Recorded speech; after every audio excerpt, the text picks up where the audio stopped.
একটা মানুষ সকালবেলা ইমানদার থাকবে, বিকেলে কাফের হয়ে যাবে, নাফরমান হয়ে যাবে। এরকম চিত্র বর্তমান দেখা যায় কিনা বলেন? দেখা যায় না?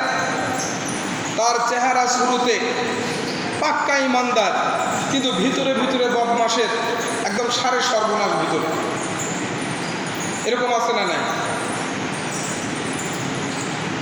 আল্লাহ পাক রব্বুল আলামিন কালামুল্লাহ শরীফের মধ্যে বলেছেন, ইয়া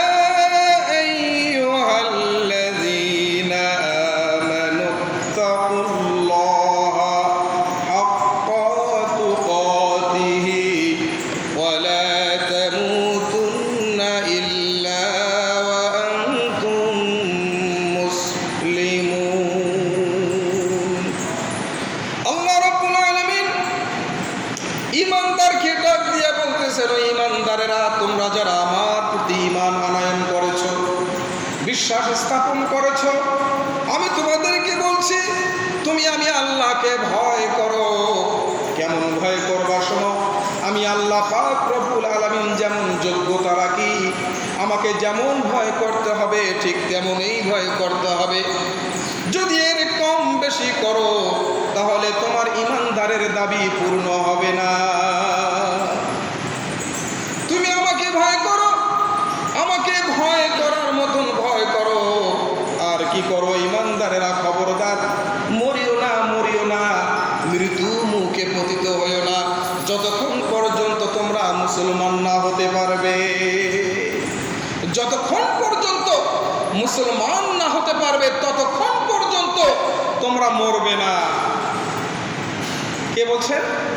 আল্লাহ পাক রব্বুল আলামিন ঈমানদারকে ডাক দিয়ে বলতেছে, ও ঈমানদারেরা, আমাকে ভয় করো, আমার যেমন যোগ্যতা আমাকে তেমনই ভয় করতে হবে, এর কম বেশি করলে চলবে না।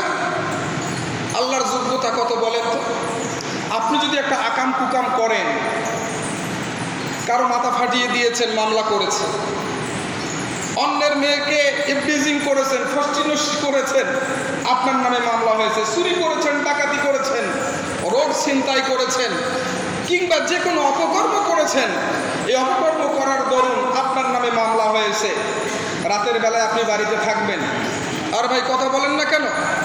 যদিও পুলিশ না আসে, এরপর আপনি বাড়িতে থাকবেন না। এ কারণেই বলা যায় না পুলিশ যখন তখন এসে আমাকে গ্রেপ্তার করতে পারে।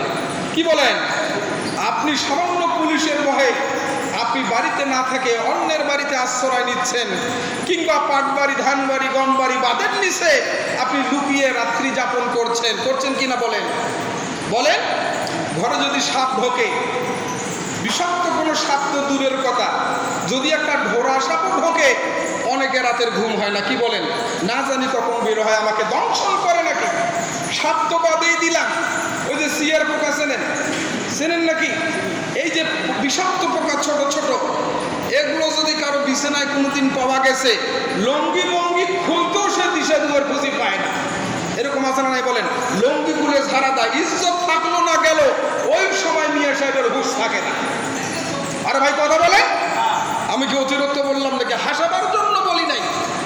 আমি বলতে চাচ্ছি, সামান্য পুলিশ, ছোট্ট একটা প্রাণীর কারণে যদি আপনার মনে এত ভয়, ভীত, সন্তুষ্ট হয়ে থাকেন যে আল্লাহ পাক রব্বুল আলামিন সমস্ত কিছুর স্রষ্টা, তাকে কেমন ভয় করতে হবে ভাই? আপনি সুদ খাচ্ছেন, আপনি ঘুষ গ্রহণ করছেন, আপনি গোপনে অন্যের বউয়ের সঙ্গে মোবাইল ফোনে কথা বলছেন, রাত্রি জেগে জেগে নীল ছবি মোবাইল ফোনে দেখছেন, আল্লাহ পাক কি দেখছেন না? আরে ভাই কথা বলেন না কেন? আল্লাহ পাক দেখছেন না? একজন মুমিনের অন্তরে যদি এরকম ভয় থাকে, পৃথিবীর কেউ না দেখলেও আমার রবের চোখকে আমি ফাঁকি দিতে পারছি না, সে কি কখনো অপকর্ম করতে পারবে?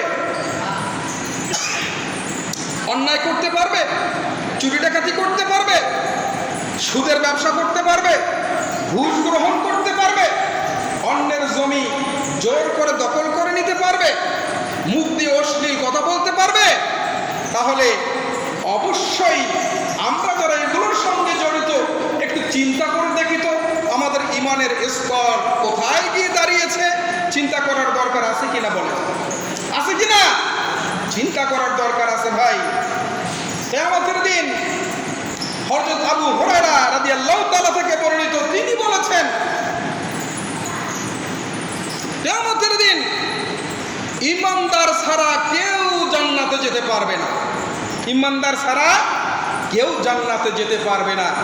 কিন্তু আপনার ঈমান কত বড়, আপনার ঈমানটা কেমন, এটা তাজা আছে না মরে গেছে, না অসুস্থ হয়ে আছে, নাকি প্যারালাইজড মার্কা আপনার ঈমান আছে না? প্যারালাইজড মার্কা ঈমান আছে না? ওই যে কিছু কিছু দোকান আছে, এখানে সকল কিছু পাওয়া যায়, যে ভাই চাউল আছে, ভাই ছিল নাই, ভাই সয়াবিন আছে, একটু আগে ছিল এখন নাই, কি বলেন ভাই আমাকে একটা ভালো একটা সাবান দাও তো, রেক্সোনা, ওই তো অনেক আগের ব্র্যান্ড, এখন নাই। তাহলে ভাই কি আছে? কয় মুড়ি আর চানাচুর। দোক মিয়া এইটাই নিয়ে যাবে, এটা তো আমার লাগবে না। সাইনবোর্ড সর্বস্ব কিছু দোকান আছে, এখানে সকল কিছু পাওয়া যায়, আপনি যা যা যা চাচ্ছেন তা পাচ্ছেন না। আছে কি যেটা আপনার প্রয়োজন নাই, ওইটা দোকানদার বলতেছে ভাই এটা নেন না, আপনি নেবেন। তা আমরা ঈমানদার দাবি করি,